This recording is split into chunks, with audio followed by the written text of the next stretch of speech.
Le parc va donc sortir de terre en 1 an et demi seulement grâce à la volonté de Roy Disney. On peut donc supposer que c'est lui qui va également l'inaugurer. C'est bien Roy qui sera chargé de l'inauguration officielle du parc. Mais bien que les portes se soient ouvertes le 1er octobre, cet événement ne sera organisé que le 25 octobre 1971 au terme de 3 jours de festivités. La volonté était d'éviter la cohue connue lors de l'inauguration de Disneyland.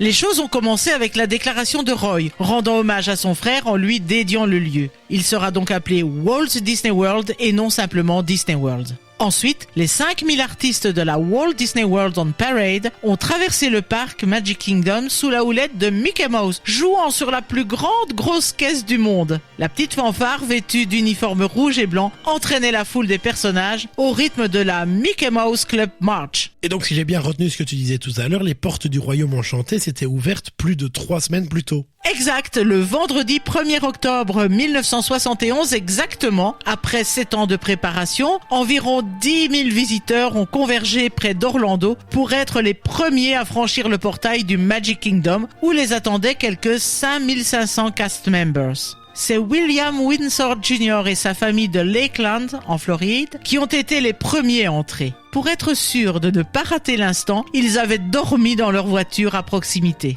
Mickey Mouse lui-même les a accueillis et a offert à William, sa femme Marty et leurs 2 fils, Jay et Lee, les honneurs du nouveau parc, tandis que le groupe Disney Dixieland jouait It's a Hot Time in the Whole Town Tonight. Les Windsor ont ensuite participé à un défilé sur Main Street à bord d'un camion de pompiers antique accompagné de Debbie Dane, la première ambassadrice de Walt Disney World, et de Mickey Mouse lui-même. Arrivés face au château, ils ont vu arriver un flot de personnages, Cendrillon, Blanche-Neige, Donald Duck, Peter Pan et des dizaines d'autres qui dansaient jusqu'à se rassembler autour des Windsor. Nul doute que cette famille s'est souvenue longtemps de ce moment magique